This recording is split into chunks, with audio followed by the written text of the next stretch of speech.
CBC report सब देखते हैं, लेकिन इंटरप्रेट कितने लोग कर पाते हैं। आज के बाद सीबीसी देखोगे तो डायग्नोसिस ऑटोमेटिकली दिमाग में आएगा। तो आज का प्रेजेंटेशन ये है कि आज हम सीखेंगे एक simple step by step approach जिससे आप अनीमिया, डब्ल्यूबीसी और प्लेटलेट डिसऑर्डर को कॉन्फिडेंटली इंटरप्रेट कर पाओगे रियल क्लिनिकल स्टाइल में। तो सीबीसी के 3 पैरामीटर होते हैं, RBC parameter, WBC parameter and platelet parameter. RBC parameter में हीमोग्लोबिन देखते हैं। हीमोग्लोबिन मेल में 13.5 टू 17.5 होता है, फीमेल में 12 से 16 तक। दूसरा पैरामीटर होता है एमसीवी। एमसीवी का मतलब होता है mean corpuscular volume, 80 to 100 normal होता है। एमसीएच होता है, एमसीएच 27 टू 33 होता है। एमसीएचसी 32 टू 36 होता है।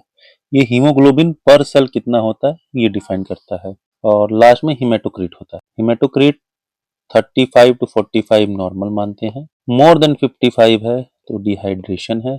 और हीमोग्लोबिन निकालने का तरीका ये होता है, अगर हीमेटोक्रिट पता है तो हीमोग्लोबिन इंटू 3 एवरेज हीमेटोक्रिट होता है। हीमेटोक्रिट का इंपॉर्टेंस ये है कि जब आप फ्लूइड रिससिटेट करते हैं तो हीमेटोक्रिट कम हो रहा है कि नहीं।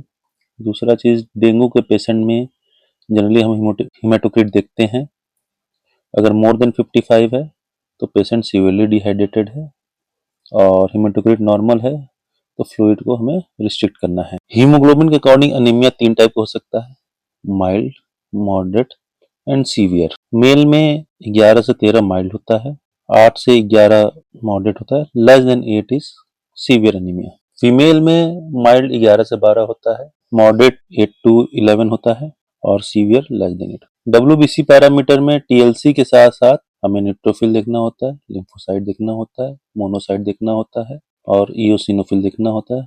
प्लेटलेट पैरामीटर में हमें प्लेटलेट देखना है और मीन प्लेटलेट वॉल्यूम देखना है। आरबीसी पैरामीटर में हमें आरडीडब्ल्यू भी देखना होता है, red cell width distribution. Generally 14 तक नॉर्मल होता है, 14 के ऊपर है तो रेड सेल के साइज अनइवन है।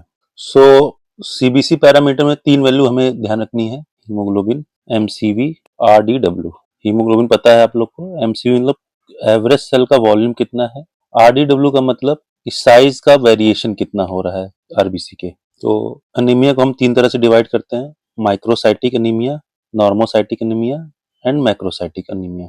माइक्रोसाइटिक अनीमिया मतलब एमसीवी लेस देन 80, ये iron deficiency anaemia and thalassaemia and sideroblastic anaemia मिल सकता है। नॉर्मोसाइटिक अनीमिया मतलब कि एमसीवी नॉर्मल है 8 टू 100, ये anaemia of chronic disease CKD के पेशेंट मिल सकता है, हीमोलिटिक एनीमिया मिल सकता है और एप्लास्टिक एनीमिया मिल सकता है। मैक्रोसाइटिक एनीमिया मतलब MCV more than 100, vitamin B12 मिलता है, फोलेट डिफिशियंसी मिल सकता है, लीवर डिजीज मिल सकता है और हाइपोथायराइडिज्म मिल सकता है। एमसीवी के बाद अगर हमें फर्दर इन्वेस्टिगेशन कराना है तो हमें रेटिकुलोसाइट काउंट भी देखना होता है अलॉन्ग विथ एमसीवी, ये चेक करने के लिए कि जो हीमोग्लोबिन का लॉस है वो हीमोलाइसिस की वजह से तो नहीं है। तो एग्जांपल देखते हैं, अगर माइक्रोसाइटिक एनीमिया का जो 2 मोस्ट कॉमन है वो आयरन डिफिशियंसी एनीमिया हो सकता है और थैलेसीमिया हो सकता है। तो पहला क्राइटेरिया ये होगा कि एमसीवी लो रहे लेस देन 80, और दूसरा क्राइटेरिया ये होता है कि हाई आरडीडब्ल्यू इन आयरन डिफिशियंसी एनीमिया, और लो आरडीडब्ल्यू थैलेसीमिया में मिलता है। साथ ही साथ अगर हम पेरिफेरल ब्लड स्मीयर कराते हैं तो पेंसिल सेल मिल सकता है और माइक्रोसाइट्स मिलेंगे एंड हाइपोक्रोमिक। ये देखिए आरबीसीज हैं जो स्मॉल साइज के हैं और हाइपोक्रोमिक है। अगर आप आयरन प्रोफाइल कराते हैं तो आयरन डिफिशियंसी एनीमिया में सीरम आयरन लो रहेगा, सीरम फेरेटिन लो रहेगा, लेकिन टोटल आयरन बाइंडिंग कैपेसिटी बढ़ी रहेगी। थैलेसीमिया में आयरन प्रोफाइल नॉर्मल रहेगा, नॉर्मल फेरेटिन रहेगा और नॉर्मल आरबीसी काउंट रहेगा। थैलेसीमिया अगर सस्पिशन में आ रहा है मतलब microcytic anaemia with low RDW, तो उसको हमें हीमोग्लोबिन इलेक्ट्रोफोरेसिस से कंफर्म करना है। जनरली पेशेंट प्रेजेंट कैसे करता है क्लिनिकल सिनेरियो में, पेशेंट फटीग के साथ प्रेजेंट करेगा, इन्वेस्टिगेशन में हीमोग्लोबिन लो रहेगा, एमसीवी लो रहेगा और सीरम फेरेटिन भी लो रहेगा, तो ये आयरन डिफिशियंसी एनीमिया होता है। अगर आयरन डिफिशियंसी एनीमिया है तो जनरली हम आयरन टैबलेट शुरू करते हैं 100 mg बीडी के साथ।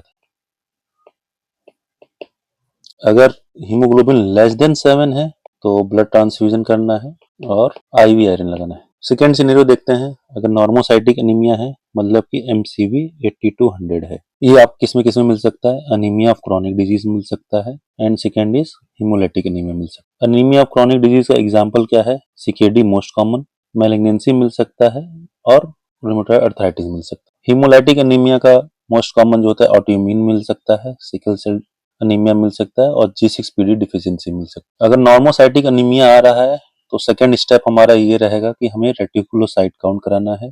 अगर रेटिकुलोसाइट काउंट एलिवेटेड है तो ये हीमोलाइसिस या ब्लड लॉस है। अगर रेटिकुलोसाइट काउंट लो है तो बोन मैरो सप्रेशन हो सकता है। Third is macrocytic anaemia. Macrocytic anaemia मतलब MCV मोर देन 100। इसमें भी आपका विटामिन B12 कारण हो सकता है, फोलेट के कारण हो सकता है, and third is liver disease या हाइपोथायराइडिज्म। अगर विटामिन B12 कारण माइक्रोसाइटिक एनीमिया है तो जो साइन मिलेगा इसमें ये रहेगा कि सब acute combined degeneration of neurological symptoms रहेंगे, मतलब यादाश्त कम हो जाएगी, भूलने की शिकायत रहेगी।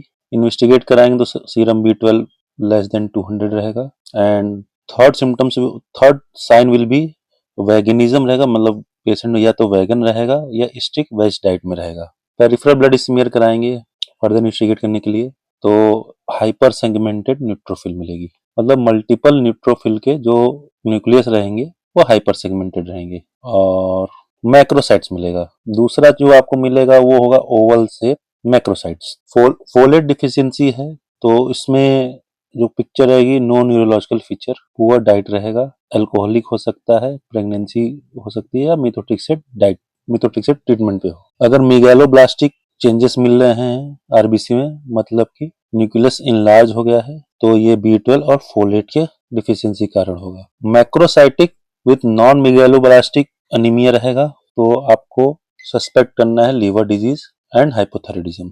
सो यहाँ पे हम क्लियर हैं। अब हम सेकेंड लाइन पे जाएंगे WBC इंटरप्रिटेशन पे।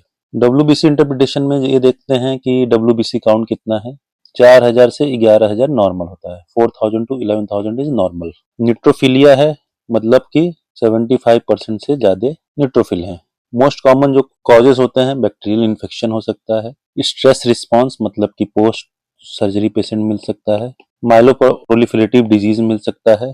लिम्फोसाइटोसिस का मतलब होता है कि लिम्फोसाइट्स मोर देन 40% है। ये वायरल इन्फेक्शन जनरली मिलता है, और ल्यूकीमिया में CLL मिल सकता है। ल्यूकोपीनिया मतलब होता है कि न्यूट्रोफिल लेस देन 4000 है। ल्यूकोपीनिया के साथ न्यूट्रोपीनिया है, मतलब कि न्यूट्रोफिल का जो काउंट है वो लेस देन 1000 है, तो हाई रिस्क ऑफ इन्फेक्शन हो सकता है। जनरली वायरल इलनेस मिलता है, कीमोथेरेपी मिलता है, या न्यूट्रोपिनिक सेप्सिस में, कैंसर के पेशेंट। ईओसिनोफिलिया आपका 5 साल से ज्यादा है, ईओसिनोफिल 5% ज्यादा है तो ईओसिनोफिलिया बोलते हैं। एलर्जिक डिजीज मिल सकता है, एस्थमा में, एटोपी में, पैरासाइटिक इन्फेक्शन में, हॉजकिन लिम्फोमा में, और चग स्ट्रॉस सिंड्रोम में। तो हम रिकॉग्नाइज कैसे करेंगे पैटर्न को?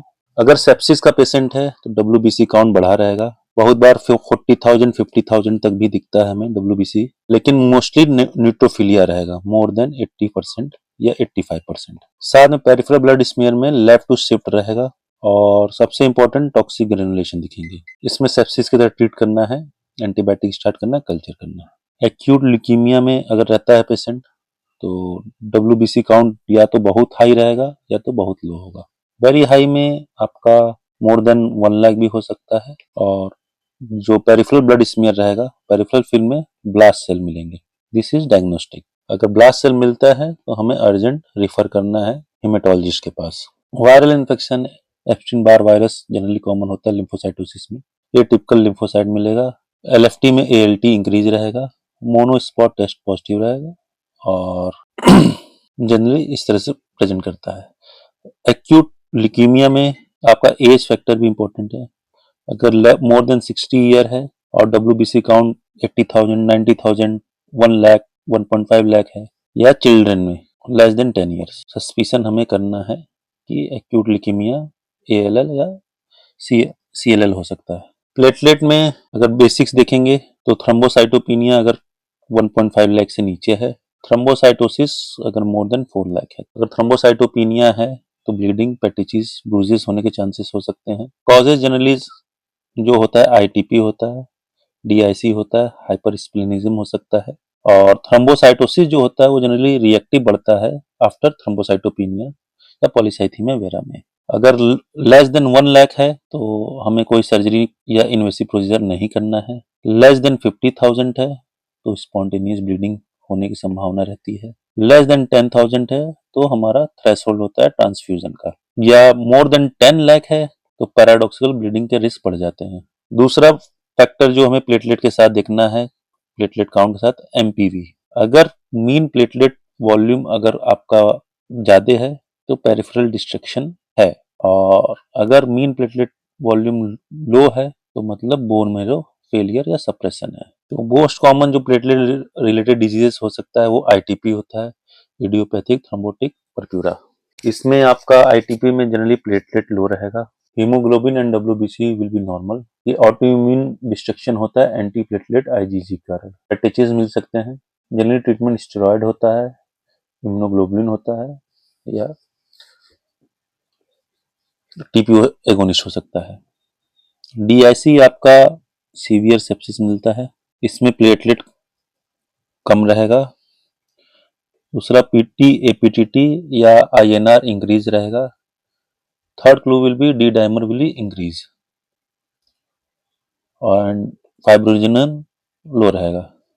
अगर फाइब्रोनोजन लो है ये दर्शाता है ये कंजप्शन कोगुलोपैथी हो रहा है। ट्रिगर आपका सेप्सिस हो सकता है या पोस्ट ऑपरेटिव सर्जरीज में मिल सकता है।